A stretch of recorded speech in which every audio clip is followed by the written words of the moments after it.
Hey friends, Peggy Hall back with you from thehealthyamerican.org. Just a short video here for you about tariffs. In fact, I want to give you a handful of superior alternatives.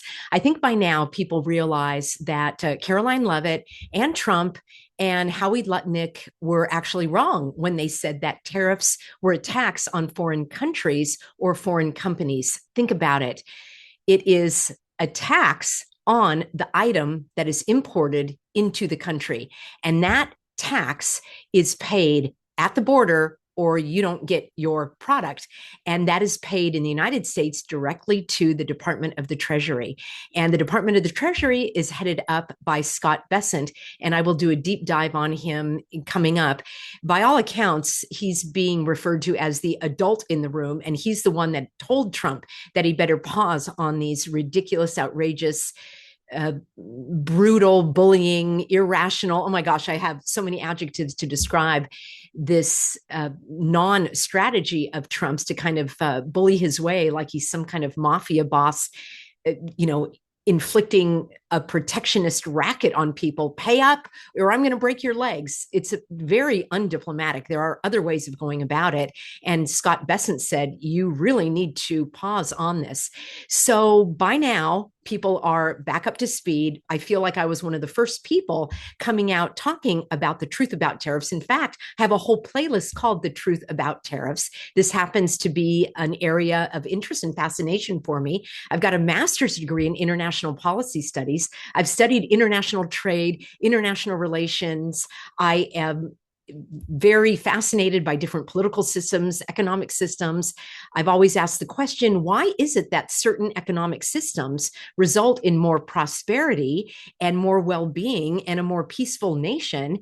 In fact, more prosperity for the greatest number of people in the greatest number of countries. And that has been our capitalist system. And I know that it's not perfect. And there are a lot of examples of corruption, and there will be more corruption with all of these tariffs. But suffice it to say, this is an area that I've studied for some time. People were so angry when I pointed out that Trump and Leavitt and others were wrong that they just said, stay in your lane, Peggy. Well, this is my lane. So I'm happy to share the information. So I have a couple of notes here just to make sure that we can clear up any confusion. Tariffs are a tax hike on the individual who imports that product. And in the case of companies, they either will allow that to eat into their profits or they'll pass that down onto the consumer. Likely and often it is a combination of both. But suffice it to say, Trump is wrong when he says that the countries are paying the tax. Who are they paying it to? And who has the authority to tax another country? You don't. By the way, the president does not have the authority to issue these tariffs anyway, so that needs to be stated right from the outset. There are a couple of emergency laws that the Congress has ceded over to the executive branch, and Trump himself has called a fake, phony, fraudulent emergency, a national security emergency. But I ask you, what was broken that needed to be fixed? We are the world's wealthiest country. We are the number one exporter in the world of services. We are a service-based economy. I've done deep dives on previous videos. As countries and economies develop, they go through three main phases. And the first, the more rudimentary, I suppose you could call it, would be the agrarian or agricultural society, where people are growing food and eating it and then producing more as they're able to do so. And as they become more sophisticated and wealthier, and perhaps the population is growing, they're able to buy more sophisticated equipment and machinery, and they can produce more food. And then they move into the next phase, which is manufacturing. And the United States still maintains a very robust manufacturing sector. Now, there are raw materials that we do import from other countries. Those are called inputs into the economic manufacturing production. And there are also parts that are used, and then there are finished products that are made. And it is considered the hallmark of a more developed economy when you move from just mining the raw materials into creating parts and then creating finished products. And the United States does that quite well. We import a lot of raw materials and parts into the United States, create the finished product, because the United States has been a leader in innovation and research and development. partly because of our own natural resources in this country, our own American spirit of innovation and development and creativity. And also, we have a very large population and we're quite a wealthy country. We also have a political system, by and large, that supports free enterprise. And all of those, there are many other things as well. There's language, there's the dollar, there are cultural values, but suffice it to say that the United States is the most developed country in terms of its wealth. And it moved on to the final sector, which is the service sector. Services are everything that's involved where you have not manufactured the product, but you're supporting that product that was manufactured. So maybe you didn't make the computers, but now you're servicing them, you're repairing them, you're selling them, you're marketing them. I did a whole video all about the service sector, and I can take an excerpt out from a longer video and replay that for you. But suffice it to say that being the number one exporter in the world of services to other countries is something that we should be applauding. It's not something that is a problem. When Trump says that the trade deficit is a problem and he only sees winners and losers, he is wrong. He's got the losing proposition on that end. A trade deficit is nothing more than just a fact. It is not an economic indicator. You could also say, some would argue that a trade deficit in certain areas is actually beneficial. I've given the example before, and I'm happy to see that a lot of people are using it on other channels. I run 100% trade deficit with my grocery store. I give them money and they give me products. I import their products into my home. I do not require the grocery store to buy anything from me at all. And given that it's a free market, I can shop at other grocery stores. I can shop around. I can find the product that I like at the price that I like and at the price that the vendor, that the producer is willing to sell it to me as the consumer. That's economics at a very basic level. And I explained in a previous video as well that our entire everyday life is based on trade. You cannot live without trade. I'm not just talking about international trade, but I'm talking about within your own life. Look at the clothes that you're wearing. Did you sew that item of clothing? Maybe you did. Maybe you're more creative and clever and crafty than I am. But did you spin the yarn into the fabric? Maybe you did. Did you build the spinning wheel or the loom that you used to create that fabric? Maybe you did. Did you grow the cotton and harvest the cotton in order to spin that into the fabric, which then you made into an item of clothing? And furthermore, did you manufacture the pair of scissors that you used to cut that piece of clothing? And let's go a little deeper. Did you not only manufacture that pair of scissors, did you mine the raw materials that went into that pair of scissors? No, you didn't. And we can go on and on and on. And you may say, well, that's ridiculous, but it's a perfect example of how trade is a part of our lives. That's why I was fascinated with economics, because it's just a part of our everyday life. And history has shown that free trade, and of course, there are all different degrees of that, but moving toward reducing trade barriers has been mutually beneficial, and history bears that out. We look at the facts, we look at the data, and we look at the evidence. And that's why I want to share with you that tariffs are not the only answer to these problems that Trump and his cabinet are posing. First of all, we have to look at their assumption. They're saying that we need to bring manufacturing back to the United States. I'm going to challenge that assumption and say, I'm going to look at it from 2 points of view. Number one, we already have manufacturing in the United States. There is not a sector, a major sector in the United States where we do not have manufacturing. Now, it may be less expensive for you to buy an item of clothing from a different country, but we do have American manufacturers making clothing in the United States. We may not be a leader in textiles any longer. Why? Because we have moved on to advertising and marketing those products. There also are service industries where people are selling their clothes online, and that is the natural and desired progression of an advanced economy. So I would also argue that kind of going backwards and sort of insisting that Americans now are going to be working in factories is not necessarily the direction we want to go in. There are plenty of factory jobs if you want to work in one. I would encourage you to just do a search online in your own area and find out how many factory jobs are available in manufacturing, what the pay rate is. And the research that I did showed tens of thousands of jobs just in the state of Florida alone that are going unfilled in manufacturing. So in the first place, we already have strong manufacturing. We are the world's #2 exporter of products.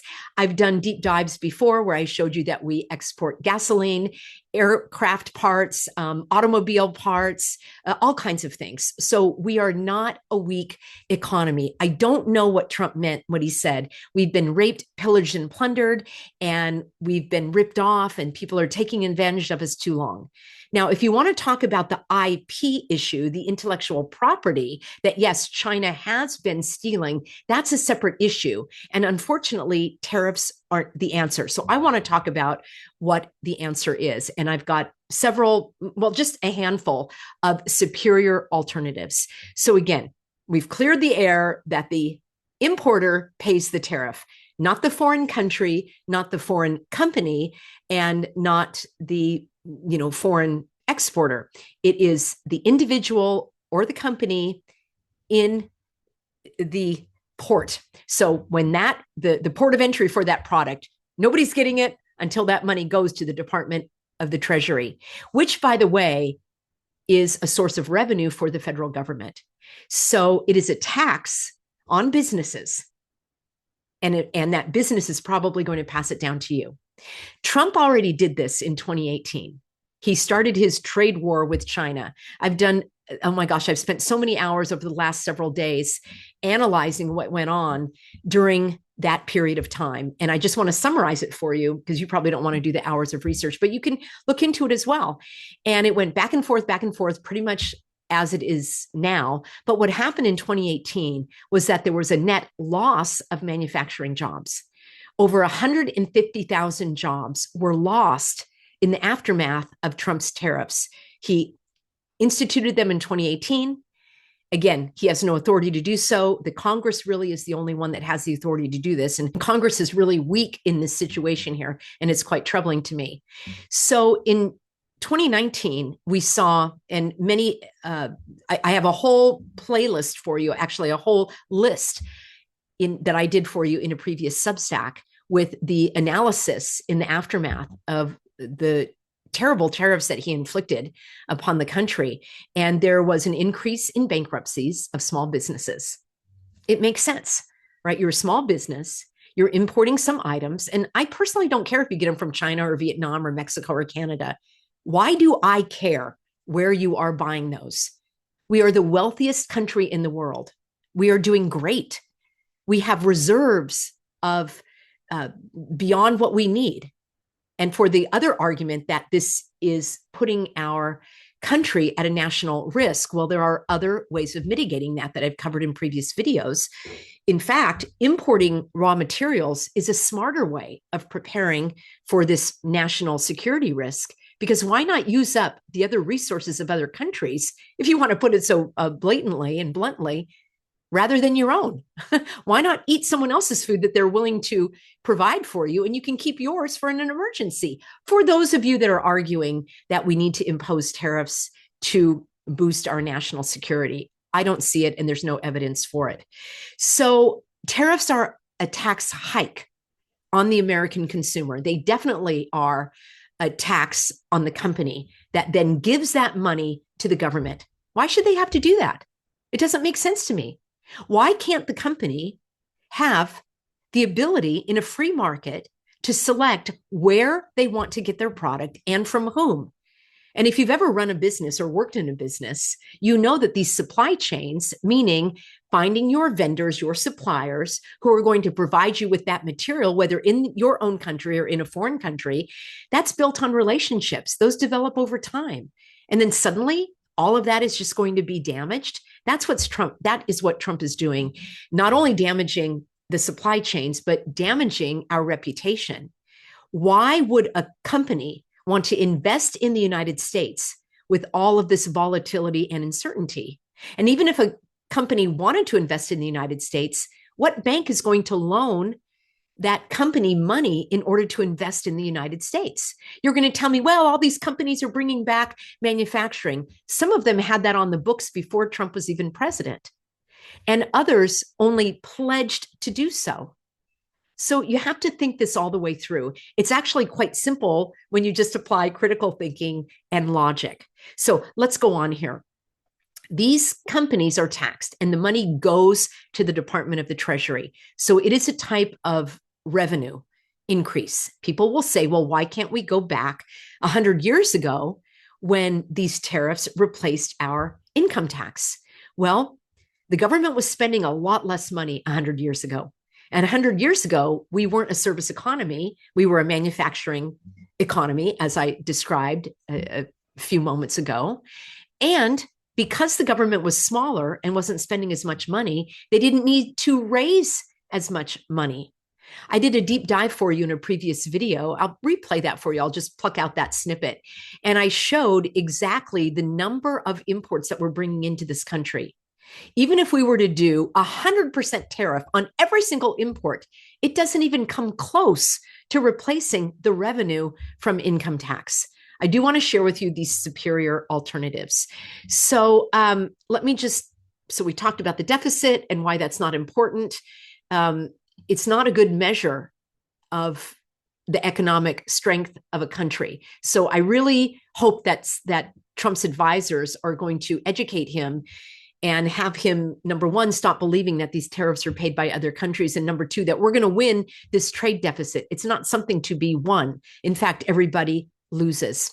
So the president doesn't have the authority to issue tariffs in the first place. Also, speaking of the volatility, the next president that comes around can use another executive order and get rid of the tariffs.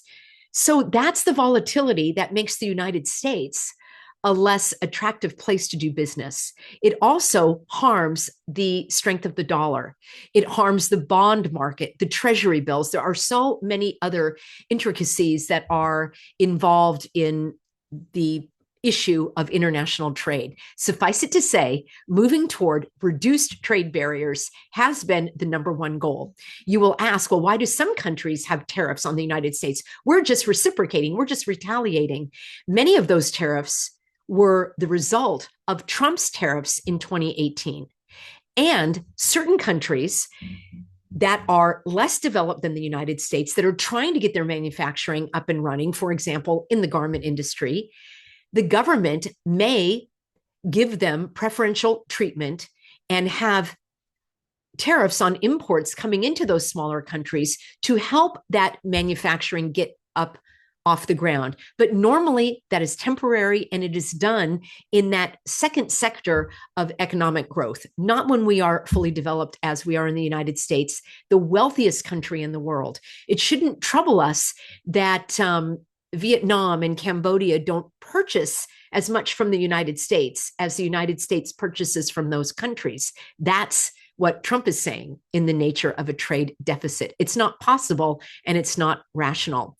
So let's talk about, we talked about challenging the underlying assumptions of even bringing back manufacturing. Is that really what we want to do? And if we do, let me share some ways that actually work.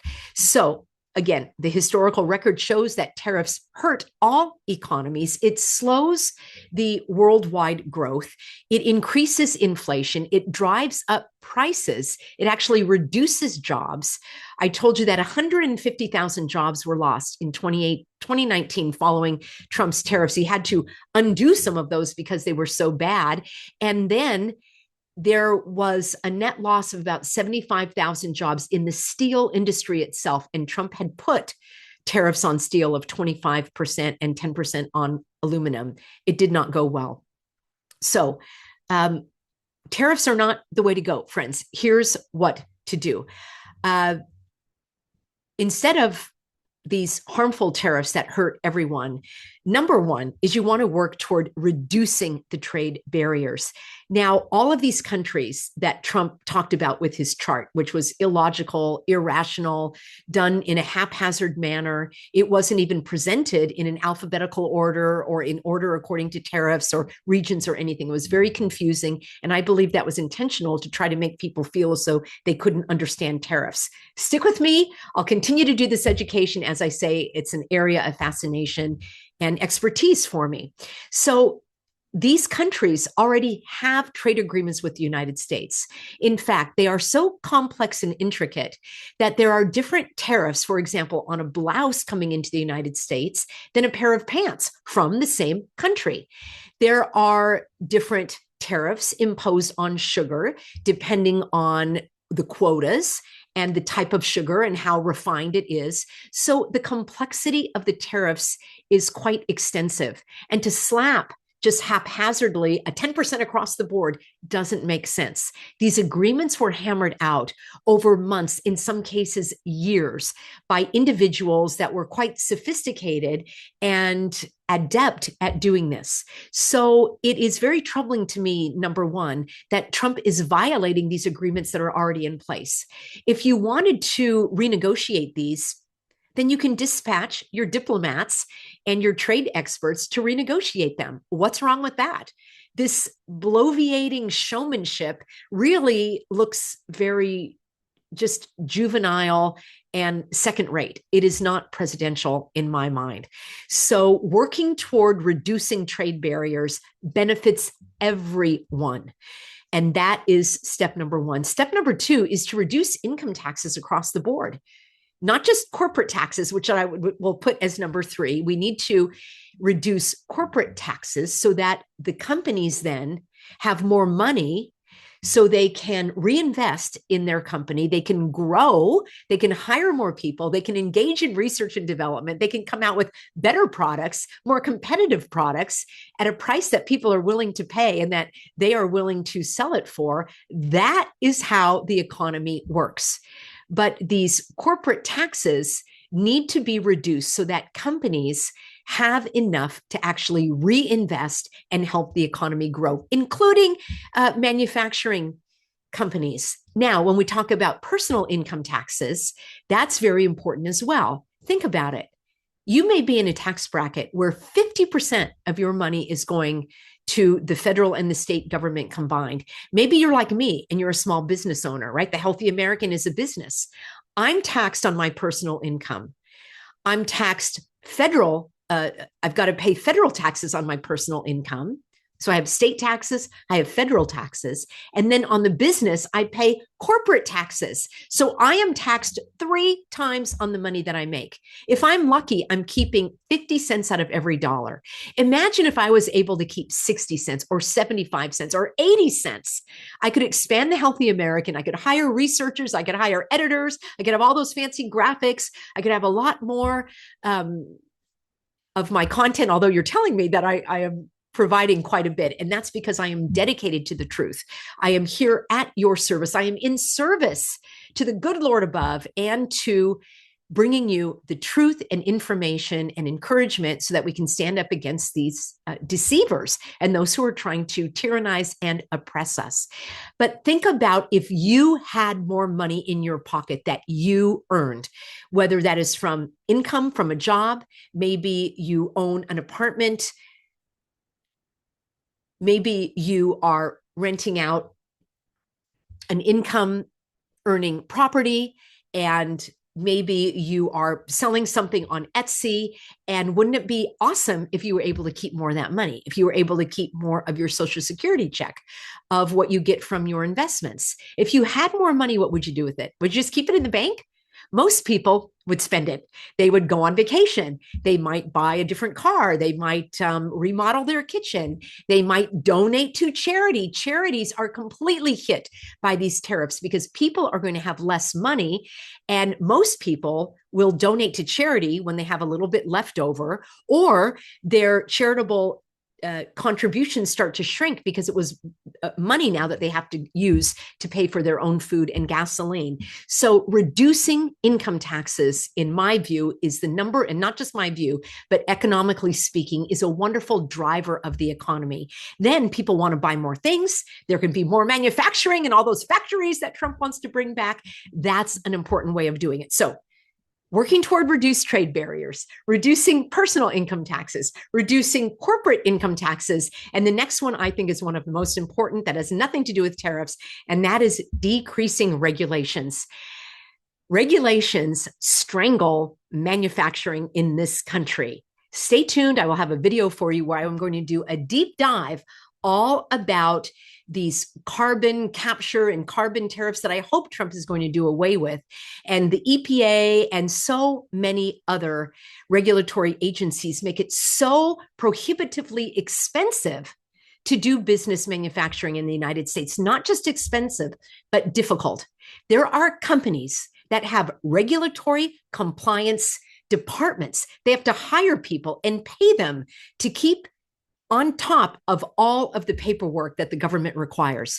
Now, later, I want to bring my husband on. We're going to have a conversation because he is a little bit more like some people saying, well, I don't know what's so wrong with tariffs. And then we start having the conversation and he's like, oh, you know what? I really know where you're coming from. He's going to talk about working in a manufacturing. It's not so much we're going to talk about how it evolved from manufacturing to production to services, because that's the hallmark of an advanced economy and a well-established, thriving economy. The United States, #1 wealthiest country in the world. Nothing was broke that had to be fixed by throwing a bomb on the country. You want to fix a few things in these intricate trade deals, go about it with diplomacy and expertise, thoughtfully, intelligently, not like a bully, not like a mafia Don boss that is trying to enter into some kind of protection racket. It just doesn't suit us as Americans. All right. So promoting the reduction of trade barriers, reducing personal income taxes, reducing corporate income taxes, decreasing regulations. Now, there's also something called 100% bonus depreciation. That is an accounting maneuver and a law that is going to be sunsetted out unless the Congress votes to keep these tax cuts. And that allowed a company to basically write off 100% depreciation on certain things in the first year, which meant instead of waiting and depreciating it over 20 years or more, they could use that money again to invest back into their company, hire more people, reducing unemployment, increasing wages. So that is a step in the right direction. Now, the government could offer certain incentives to certain industries, and that is done in other countries. So that definitely could be done. It could be done at a local level. It could be done at a city, a county, a statewide level. If the state wants to offer some deferred taxes or some kind of favorable incentives to certain manufacturers that want to set up shop in that state, I'm all for it. None of that includes these harmful, destructive, disastrous, terrible tariffs. There could be a reduction in payroll taxes. There are other incentives. These are the most important ones that come to mind. These actually drive economic activity. They increase wages, they add more jobs, and they result in more productivity and a higher standard of living for the most people in the most countries. Why ignore these tried and true strategies? That's pretty funny how I said that. Why ignore these tried and true strategies for the strange, bizarre whack-a-mole of tariffs that only harm everyone involved, as history clearly shows? All right, friends, I hope that I could clear that up for you. I will continue to share information about tariffs, and I thank you for increasing your knowledge and keeping an open mind and looking at history and the facts and the data so that we can make sure that we don't have the wool pulled over our eyes and we can read between the lies. And I will cover all of this for you in my Substack over at peggyhall.substack.com. See you soon, everybody.